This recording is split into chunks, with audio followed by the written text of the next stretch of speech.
Indirect taxation સિસ્ટમમાં એક મોટો અને ઐતિહાસિક ફેરફાર 22 સપ્ટેમ્બરથી એટલે કે આજથી અમલમાં આવનારો છે। આ ફેરફાર જીએસટી સુધારાના રૂપે લાભ આપશે। જીએસટી કાઉન્સિલે સપ્ટેમ્બરની શરૂઆતમાં સુધારાને મંજૂરી આપી। તેનો મુખ્ય ઉદ્દેશ કર માળખાને સરળ બનાવવા, વપરાશને પ્રોત્સાહન આપવા અને દરોને તર્કસંગત બનાવવાનો છે, જેમાં સામાન્ય માણસને નોંધપાત્ર રાહત મળવાની અપેક્ષા છે। જીએસટીને સરળ બનાવતા સ્લેબમાં ઘટાડો કરવામાં આવ્યો છે। 22 સપ્ટેમ્બરથી હવે મોટાભાગની પ્રોડક્ટ્સ પર 5% અને 18% જીએસટી લાગુ થશે।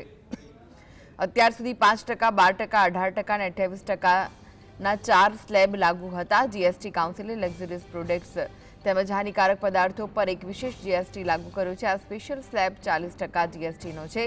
તમાકુ, alcohol, aerated drinks, luxurious products પર હવેથી 40% જીએસટી લાગુ થશે। હાલમાં 28%ના દરે મળતી વસ્તુઓ પર 18% સુધીનો જીએસટી લાગુ થશે, જેની કિંમતો લગભગ 7 થી 8%માં ઘટાડો થઈ શકે છે। હાલમાં વીમા પ્રીમિયમ 18% જીએસટીને આધીન છે।